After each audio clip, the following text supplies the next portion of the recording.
8장 18절에서 25절입니다. 넘어와서 8장 18절에서 25절 주보를 참조해 주시고요.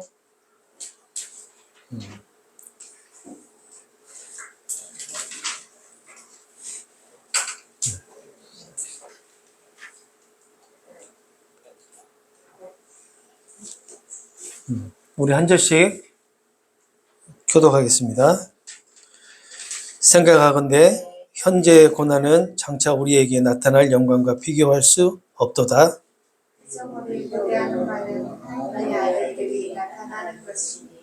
피조물이 허무한데 굴하는 것은 자기의 뜻이 아니요 오직 굴복하게 하시는 이로 말미암음이니라. 굴하는 것은 피조물도 썩어짐의 종로를 받는데서 사랑해요. 하나님의 천자들의 영광의 설치에 이르는 것이다. 피조물이 다 이제까지 함께 탄식하며 함께 고통을 겪고 있는 것을 우리가 아느니라. 뿐 아니라 또한 우리 성령의 처음 익은 열매를 받은 우리까지도 속으로 탄식하여 영자들을 얻고 우리 몸의 속량을 기다리느니라. 우리가 소망으로 구원을 얻었음에 보이는 소망이 아니니 보는 것을 누가 바라리요? 만일 우리가 보지 못하는 것을 바라면 참음으로 기다릴지니라. 아멘. 반갑습니다. 오늘 이 자리에 함께 하신 모든 분들 주님의 이름으로 사랑하고 축복합니다. 예수님은 사도 바울을 통해서 하나님의 영으로 인도함을 받는 그러한 사람은 하나님의 아들이라고 얘기를 하죠. 하나님의 아들. 이 하나님의 아들이다라고 하는 이 말 속에는 성령의 열매를 맺기 위해서 그의 삶이 성령에 의해서 다스림을 받는 존재라는 그런 의미가 있어요. 여러분들이 모두 하나님의 아들이신데 여러분들을 성령의 열매를 맺기 위해서 성령께서 다스린다라는 그런 의미가 됩니다. 다시는 두려움에 사로잡히지 않는 속박의 그 영을 받지 않고 하나님의 자녀가 되게 하는 그 양자를 삼으신 성령을 받았기 때문에 여러분들이 성령을 받았기 때문에 그 성령의 능력으로 하나님을 아빠, 아버지라 부른다라고 지난 시간에 살펴보았어요. 우리의 신앙으로 우리의 믿음으로 아빠, 아버지라 부르는 것이 아니라 성령의 능력으로 우리가 아빠, 아버지라 부른단 말이에요. 그리고 이러한 사실을 성령께서 증언하신다라고 한단 말이에요.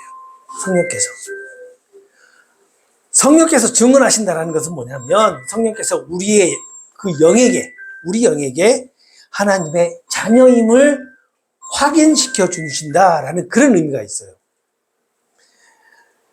또 여기서 그치지 않고 지난 시간에 살펴본 내용을 보니까 하나님 나라의 유업을 이어받을 상속자이고 예수님과 함께 그 영광을 받기 위해서 고난도 함께 받아야 된다라는 그러한 말씀이 우리에게 주어졌어요. 지난 시간에. 이러한 사람들을 뭐라고 한다고요? 하나님의 영으로 인도함을 받는 사람들이라고 한다고요. 그래서 하나님의 영으로 인도함을 받는 사람들을 그리스도인이라고 하죠. 그리고 그 그리스도인의 그 삶이 정말 큰 축복이라고 제가 말씀드렸던 거 기억나신가요?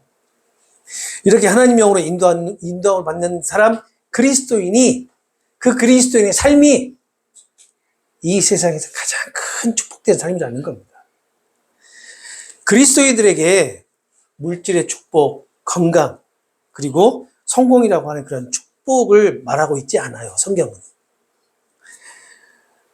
이 죄인들을, 우리 같은 죄인들을 부르셔서 하나님의 영, 예수 그리스도의 그 영으로 충만하게 하시고 그리스도인, 다른 말로 예수쟁이로 살아갈 수 있도록 허락하신 것이 가장 큰 축복이다라는 겁니다.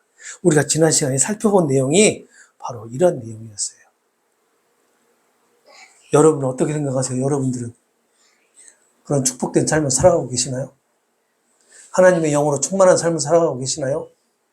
왜 대답을 못 하세요? 여러분들 그렇게 살고 계시잖아요. 나는 그저 그냥 내 삶을 살아가는 것 같은데 그 삶 안에는요, 이렇게 하나님 영으로 충만하게 하시는 그런 삶을 살아가고 계신다니까요. 여러분들 예수님이 아닌가요? 맞잖아요. 맞으신데 왜 대답을 못 하시냐고요. 어디 가서나 자신있게 대답하세요. 나를 보니까 대답 안 하는 거예요. 그런데, 하나님 아니. 그렇죠. 네. 나를 보니까 신경 쓰. 나를 보면 대답 못 하죠. 그러니까 대답 못 하는. 그런데 내 옆에 계시는 예수님 보시면 대답이 나올 수밖에 없잖아요. 할렐루야잖아요. 그렇죠? 사도 바울은 하나님의 자녀들이 이렇게 그리스도로 위해서 반드시 고난을 함께 받아야 된다라고 얘기를 하는데, 이 고난은요, 그리스도의 영광에 동참하는 축복이라고 말을 해요. 그러면서 그 축복의 근거 세 가지를 제시를 하는데, 첫 번째 근거가 뭐냐면 18절에서 25절, 오늘 본문이에요. 18절, 25절 첫 번째 근거고, 두 번째 근거가 26절에서 27절이에요. 그리고 세 번째 근거가 28절에서 30절. 오늘부터 3주에 걸쳐서 왜 그리스도를 위해서 고난을 받는 것이 그리스도의 영광에 동참하게 되는 축복인지를 여러분 확실하게 깨닫게 되는 시간이 되시기 바랍니다. 3주간에 걸쳐서 이 세 가지 근거를 함께 나눠보려고 해요. 오늘은 첫 번째 근거죠. 자, 첫 번째 근거로 현재 고난이 장차 나타날 영광에 비교할 수 없기 때문에 축복이다라는 그러한 내용을 오늘 말씀을 합니다. 먼저 바울은요, 우리에게 예수님과 함께 영광을 받기 위해서 고난도 함께 받아야 한다라고 17절 하반절에 말씀을 하고 난 다음에 18절에 바로 이어서 얘기를 하죠. 현재의 고난은 장차 우리에게 나타날 영광과 비교할 수 없다 라고 바울은 생각한다 라고 말을 해요. 자, 이 말은요, 성도가 그리스도로 말미암아서, 그리스도 안에서 죄와 사망의 법에서 자유롭게 된 신분을 가지고 있긴 하지만, 현재 삶 속에서 성령의 법과 이 죄와 사망의 법 사이에서 나타나는 갈등 때문에 이 고난을 겪게 된다는 얘기를 하고 있는 겁니다. 이것을 현재의 고난이라고 지금 바울은 말을 하고 있어요.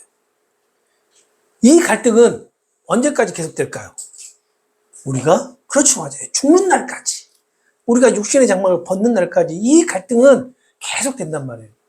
그런데 이 갈등이 고난이다라고 표현하는 것은 뭐냐면요, 이 갈등 가운데 너무 괴롭거든요.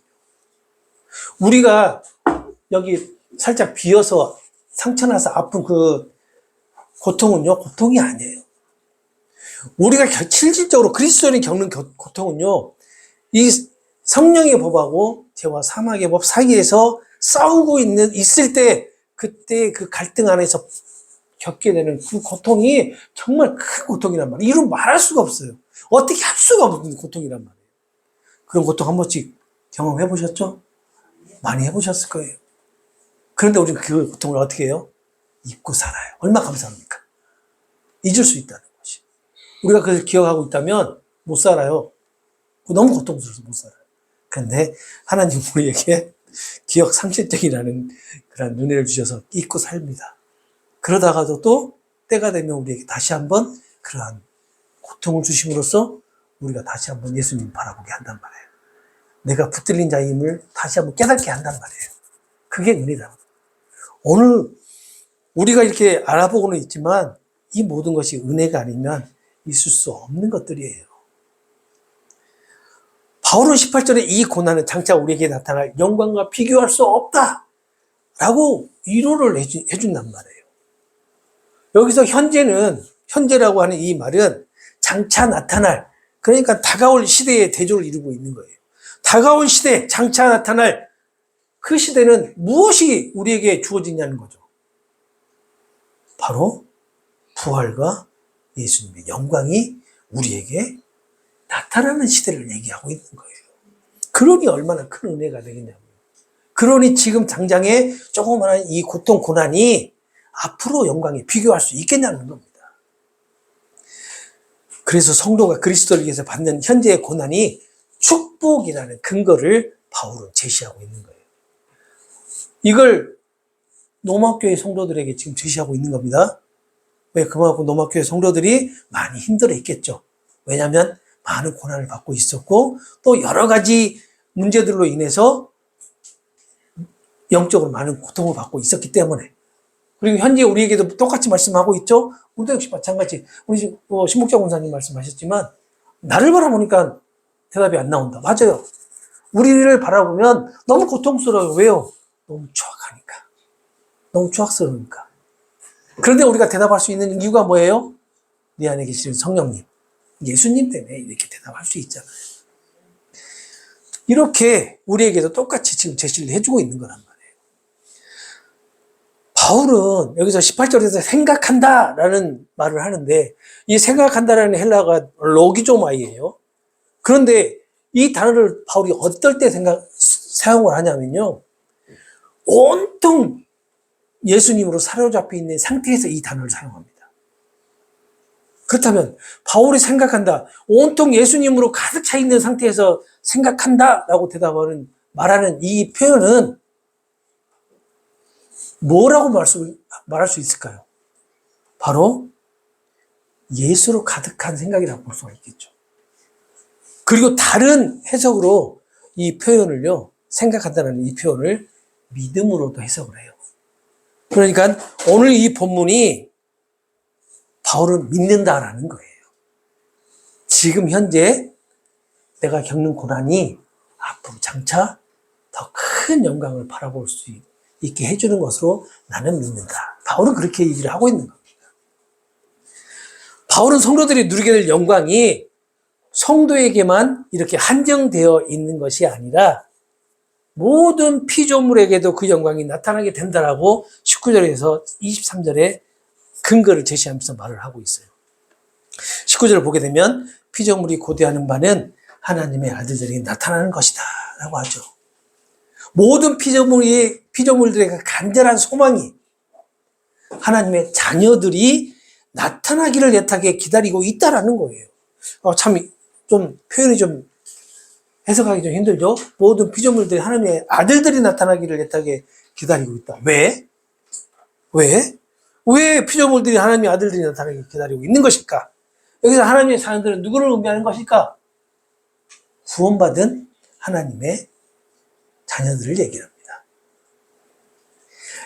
인간의 타락과 함께 이 피조물들도 자신들은 원하지 않지만 타락의 영향권에 들어가게 됩니다. 하나님의 자녀들이 이뤘던 그 영광이 회복되게 되면 피조물들도 그 영광과 함께 동참할 수 있기 때문에 이렇게 모든 피조물들이 하나님의 아들들이 다시 나타나기를 소망하고 있다라고 말하고 있는 거예요. 피조물은 사람이 아니잖아요. 근데 바울은 이 피조물들을 지금 의인화해가지고 표현하면서 이제 얘기를 하고 있는 겁니다. 최초 사람에게 하나님은 뭐라고 말씀하셨는지 잘 기억해 보세요. 창세기에. 만물을 어떻게 하라고 했어요? 다스리고 생육하고 번성하라고 하는 그러한 영광을 함께 주셨단 말이에요. 그러면 최초 인간이 하나님의 영광을 받아서 이렇게 피조물들을 다스릴 때 그 피조물들에게도 역시 마찬가지 하나님의 영광이 함께 임하게 되는 겁니다. 바로 그것을 얘기하고 있는 거예요. 20절을 보시게 되면 비록 모든 피조물이 헛된 것에 굴복하고 말았지만 타락한 것에 굴복하고 말았지만 이것은 피조물이 스스로의 선택에 의해서가 아니라 피조물을 스스로 선택한 것이 아니라 누가 그랬다고 그래요? 굴복하게 하신 분이 따로 있다라는 거예요. 그분이 누구예요? 하나님이시잖아요. 맞아요. 피조물들이 헛된 것에 굴복하게 된 것은 하나님께서 명령하셔서 그렇게 되어진 것이다 라고 지금 말씀하고 있어요. 하지만 피조물들이 이렇게 타락을 했지만 같이 타락의 영향권에 들어갔지만 이 피조물들은 소망이 있다라는 거예요. 소망이. 그 소망이 뭐예요? 피조물 자신들도 장차 썩어질 것에 종살이에서 해방되어서 하나님의 자녀들이 누릴 그 영광스러운 자유에 함께 참여하는 것이다 라고 지금 21절에 말하고 있단 말이에요. 이처럼 피조물조차도 성도들이 받는 고난을 통해서 받게 될 영광이 바로 축복이다라고 하고 그 축복을 기다리고 있다라고 지금 20절에서 21절에 말하고 있어요. 피조물은 스스로 타락하지 않았습니다. 인간의 타락에도 동참하지 않았어요. 그렇죠? 하나님께서 타락한 인간을 저주하는 가운데 피조물도 인간과 함께 타락의 길을 가도록 명하셨다는 겁니다. 이 말의 근거, 이 말씀의 근거가 창세기 3장 17절에서 18절에 있습니다. 방송실. 자, 함께 읽어보겠습니다. 아담에게 이르시되 내가 내 아내의 말을 듣고 내가 내게 먹지 말라 한 나무의 열매를 먹었은즉 땅은 너로 말미암아 저주를 받고 너는 내 평생에 수고하여 그 소산을 먹으리라. 땅이 내게 가시덤불과 엉겅퀴를 낼 것이라. 내가 먹을 것은 밭의 채소인지. 자, 봐보세요. 땅은 너로 말미암아 저주를 받고 아담에게 주신 저주 가운데 땅도 함께 저주를 받았다라고 말씀하고 있는 거예요. 이 오늘 본문의 21절과 20절과 21절 말씀이 바로 이 말씀이에요. 피조물들은 하나님의 섭리와 계획에 따라서 자기에게 부여된 임무에 순종을 합니다. 어떤 순종이죠? 타락하는 순종이죠. 피조물이 비록 이 세상에서 덧없이 사라지고 부패해 갈지라도 이와 같이 하나님의 뜻에 순종하는 것은 하나님의 자녀들이 온전히 회복하고 하나님 나라의 궁극적으로 이 땅에 도래하기를 바라는 희망 때문이에요. 하나님 나라가 회복되기를 희망하기 때문이란 얘기예요. 그때 그 피조물들도 썩지 않는 영광을 함께 얻게 되기 때문에 이러한 소망을 갖는다라는 겁니다. 바울은 이 피조물들이 자기의 영광을 회복하는 것이 그들의 힘으로 되어지는 것이 아니다라는 것을 말하고 있어요. 뿐만 아니라 하나님의 자녀들과 또 관계가 있다는 것도 지금 강조하고 있습니다. 그리고 하나님의 자녀들이 모든 죄와 불의에서 이렇게 하나님의 절대 자유, 다시 말하면 구원이겠죠? 구원과 영생의 자유를 누리게 되는 것 또한 하나님의 자녀들의 힘이 아니라 하나님의 주권적인 그런 구원 계획에 의해서 이루어지게 된다는 것을 바울은 강조하면서 이렇게 얘기를 하고 있는 겁니다. 우리에게도 주어진 말씀이라고 볼 수 있죠. 우리가 이 제약된 세상에서 살아가고 있지만 우리를 구원하시고 또 우리를 이 제약 가운데서 벗어나게 하시는 것은 우리의 의지야 노력이 아니라 하나님의 주권적인 구원 계획에 의해서 이루어진다는 겁니다. 물론 여기 계신 분들은 그걸 너무나 잘 알고 계시죠. 지금까지 그렇게 많은 교육을 받아와 보셨기 때문에 잘 알고 계세요. 그런데 수없이 많은 분들이, 그리스도인들이 그렇게 생각하지 않고 있어요. 내가 하고 있는 헌신, 내가 하고 있는 봉사, 내가 하고 있는 이 신앙생활이 나를 좀 더 윤택한 구원, 보다 더 나은 구원을 이룰 수 있을 것이다라고 이렇게 생각하시는 분들이 많이 있단 말이에요. 이 헛된 생각들을 하고 계신 분들이 많이 있어요. 그렇지만 오늘 본문을 통해서도 말씀하시는데 오직 하나님의 주권 외에는 다른 구원 계획이 없다라는 거, 이것을 꼭 기억하셔야 됩니다. 그래서 우리는 모든 피조물이 지금까지 함께 신음하면서 함께 해산의 고통을 겪어왔다라는 것을 알고 있다라고 22절에 말을 합니다.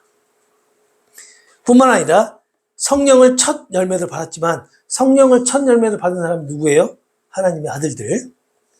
우리 역사 속에서 우리 역시 이 속으로는 신음하면서 지금의 고통, 갈등을 얘기합니다.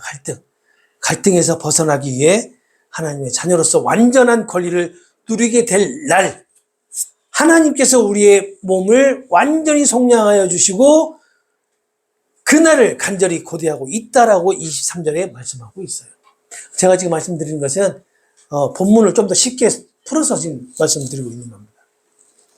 바울은 인간이 잃어버린 영광과 자유를 왜 회복해야 되는지를 피조물들을 의인화해서 그 일을 위해서 회복하는 것을 위해서 함께 탄식하며 함께 해산의 고통을 겪고 있다라고 표현을 하고 있어요. 다시 말해서 피조물들조차도 하나님 아들들이 잃어버린 그 영광과 그 영광의 회복을 위해서 탄식하며 신음하고 있는데, 하물며 인간이 자신의 회복을 위해서 탄식하며 신음하지 않는다라는 것은 있을 수가 없다라는 겁니다. 한 역설적인 표현을 하고 있는 거예요, 지금. 여러분들 어떠세요? 여러분들 삶 가운데 여러분들이 물론 이 회복 자체가 하나님의 주권으로 성령께서 이루어 가시는 일이지만, 우리가 정말로 나의 이 잃어버린 하나님의 그 형상, 하나님의 영광을 회복하기 위해서 정말로 탄식하면서 신음해 본 적이 있느냐라는 겁니다. 물론 있을 거예요. 없지 않습니다. 왜냐하면 성령의 사주 앞에 사시는 분들은요, 반드시 한 번은, 최소한 한 번은 이러한 탄식과 신음 가운데 나 자신을 바라보게 돼 있기 때문에 반드시 합니다. 반드시. 그러나 이렇게 바울이 강조하는 것은요, 노마교회 성도들 너희들이 정말로 이렇게 탄식하면서 너희들의 정체성, 너희들의 지금 모습을 바라본 적이 있느냐라고 얘기를 하는 거예요. 봐라, 피조물들조차도 너희들을 위해서 이렇게 탄식하며 신음을 하는데 너희들은 뭘 하고 있느냐 라고 얘기를 지금 노마교회 성도들에게 얘기하고 있는 거예요. 성령을 받은 이들은 정말로 쪽으로 보게 되면 완전한 영광에 이미 참여할 수 있는 그러한 티켓을 받은 사람들이에요. 그렇잖아요. 그리고 그것을 성령께서 보증을 해주셨단 말이에요. 그리고 하나님의 백성들에게 미래에 대한 신뢰와 희망이 있음을 지금 알려주고 있으면서 그 지금의 삶의 영적 그 생활이 종말에 완성될 영원한 삶으로 이어지고 있다라는 것을 성령께서 보증하고 있다라고 지금 말씀하고 있는 겁니다. 너희들이 지금 고난을 겪고 있지만 그 고난이 나중에 영광 가운데 살아가게 될 것을 보증하고 있다라는 의미인 거죠. 그래서 현재의 고난이 축복이다라는 이 근거가 되는 겁니다. 피조물을 통해서도 이렇게 근거를 제시를 하고 있는 거예요. 이어서 24절을 보시게 되면 우리는 이러한 소망으로 인하여, 어떤 소망요? 하나님이 완전하게 속량을 해주시는 소망, 23절에 완전하게 속량을 해주는 그 소망으로 인하여 구원을 받았다라고 한단 말이에요. 그러나 눈에 보이는 소망은 소망은 아니니 눈에 보이지 않는 것을 소망하겠느냐라고 얘기한단 말이에요. 눈에 보이는 것을 소망할 수가 없는 거죠. 눈에 보이는 것을. 눈에 보이는 것을 우리가 소망한다는 말 자체가 지금 잘못된 거죠. 그리고 25절에 이제 우리는 눈에 보이지 않는 것이 뭐예요? 예수 그리스도의 부활과 영광이란 말이에요. 그것을 소망하며 우리는 끝까지 인내함으로 그 소망을 기다려야 한다. 끝까지 인내함으로, 어떤 인내? 성령의 법과 죄와 사망의 법 사이에서 싸우는 갈등, 그 갈등을 인내하면서 기다려야 한다라고 오늘 본문을 마무리합니다. 오늘 본문은요, 우리가 그리스도의 그 고난에 동참하는 것이 그리스도가 받을 영광에 함께하는 그 축복의 근거를 제시를 하는데, 그 근거가 현재 받는 고난이 다가올 영광에 비교할 수 없다는 거, 이거였습니다. 그리고 오늘 본문은 우리에게 다가올 영광이 무엇인지, 그 영광이 그리스도의 구원이라고 하는 근거를 제시해주고 있는데, 인간이 타락으로 함께 타락된 그 피조물들도 하나님의 아들들이 그 그리스도인의 영광이 회복되기를 소망하고 있다라고 오늘 근거를 제시하고 있죠. 바울은 로마교회 성도들과 그리고 오늘 살아가는 그리스도인들에게 오늘 본문을 통해서, 그리스도인들은 지금 고통으로 탄식하지만 양자됨, 하나님의 아들이 됨, 그리고 하나님의 아들이라고 하는 신분의 그 변화를 얻게 되었기 때문에 하나님이 함께 하심이 지금 탄식의 그 삶에서 눈에 보이지 않는 영원한 삶을 의지하게 하고 부활의 그 영광을 소망하게 된다라는 그런 메시지를 오늘 주고 있는 겁니다.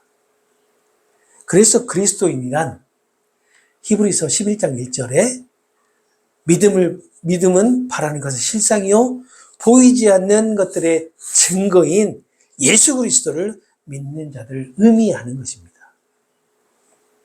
그리고 그리스도인은요, 예수님께서 구원의 역사를 완성하시기 위해서 당하신 그 고난에 함께하는 자들이고, 그리고 구원의 역사를 완성하신 후에 받으실 그 영광을 함께 받게 되는 존재라는 사실을 꼭 기억하시기 바랍니다. 그래서 그리스도인을 제가 지난 시간에 뭐라고 얘기했죠? 성령의 열매를 맺기 위해서 그들의 삶이 성령으로 다스림을 받는 존재라고 말씀드렸는데 기억나시죠? 맞습니다. 예수쟁이들은요, 성령의 열매를 맺기 위한 그런 존재예요. 그리고 그 열매를 맺기 위해서 성령의 다스림을 받는 존재입니다. 그래서 그리스도인들의 삶이 귀한 거고요. 그래서 그리스도인이 귀한 거예요. 그래서 한 분 한 분이 왜 귀하다고 하는지 아세요? 바로 이 성령의 열매를 맺는 그런 존재이기 때문에 그렇습니다. 다른 거 아무것도 없어요. 그 어떤 것도 없습니다. 성령의 열매를 맺는다는 게 뭐예요? 예수 그리스도를 증거하는 자의 삶을 살아가는 존재이기 때문에 귀하다는 거예요. 뭐 헌금 많이 내서 귀하고 뭐 봉사 많이 해서 그런 게 아니란 말이에요. 교회 많이 출석하고 뭐 교회에 나와서 예배드리고 예배 삶을 살아서 그게 그래서 귀한 게 아니에요. 하나님께서 계획하신 뜻을 이루어 가시는 존재이기 때문에 귀한 거예요. 그래서 그 삶이 귀한 삶이라는 거예요. 그래서 제가 여러분들에게 자꾸 뭐라고 말씀드려요? 최선을 다해서 살아라고 하잖아요. 그냥 막 살지 말고, 그냥 살지 말고. 왜 귀한 삶을 그냥 살아요? 최선을 다해서 살아야죠. 예수님 우리에게 이 세상을 살아가면서 겪는 그 세상의 세상적인 고난, 그 고난을 말씀하지 않아요. 다시 말하면 이 세상에 겪게 되는 질병, 가난, 멸시, 천대, 괴롭힘, 이러한 것들이 우리에게 고난이고 이것을 인내하라고 말씀하지 않는다라는 거예요. 다만 이미 예수님께서 당하신 고난에 함께 동참한 자로, 함께 고난을 겪은 자로 인정을 해 주시지만 이 세상에서 살아가는 동안 성령의 법과 죄와 사망의 법 사이에서 피눈물 나는 갈등을 하게 되는데 이것을 그리스도인이 겪게 되는 고난이다라고 말씀을 한다는 겁니다. 하나님의 말씀을 따라 살아가고자 하지만 이 죄에 사로잡혀서 죄의 종으로 살아가고 있는 이 모습이 바로 우리가 겪는 고난이란 말이에요. 바울은 이 고난을 극복하고 그리스도께서 이미 성취하신 자유에 대한 기쁨과 감격 가운데 살아가야 한다라고 권면을 하고 있는 겁니다. 물론 살아가도록 우리가 이것을 살아내는 것이 아니라 우리가 살아가도록 성령께서 붙들어 주시는 거죠. 우리의 삶이 그래서 이렇게 붙들린 삶을 살아가고 있는 거예요. 그리스도의 복음과 진리를 위해서 사는 성도의 삶에는요, 성령의 법과 사망의 법 사이에서 가진 환난과 역경에 따르게 되고 또 그리스도인에게 인내하라고 요구하는 것은 그리스도께서 완성하실 그 하나님의 나라를 소망하도록 인도함 받기 때문입니다. 현재 우리 눈에는 보이지 않지만 하나님 나라는요, 언제나 우리 곁에 있다는 것을 기억하시기 바랍니다. 지금 예수님을 위해 겪는 고난은 장차 우리에게 주어질 그 예수님의 영광에 비교할 수 없다는 것을 잊지 마시기 바랍니다. 이 시간 우리 함께 기도할까요? 우리는 눈에 보이지 않는 그 영적인 고난과 또 우리의 몸으로 경험하는 육적인 고난을 함께 겪으며 살아갑니다. 그런데 이러한 고난과 고통들은요, 우리의 능력으로 벗어날 수 없는 것들임을 우리는 잘 알고 있어요. 그래서 이 시간 예수님의 영이신 성령의 도우심으로 그 영적인 고난과 육적인 고난, 고통에서 벗어나게 해주시라고 기도하시고, 또 현재 우리가 겪는 그 고난이 예수님의 영광에 함께하는 축복임에 감사하는 기도를 하도록 하겠습니다. 하나님,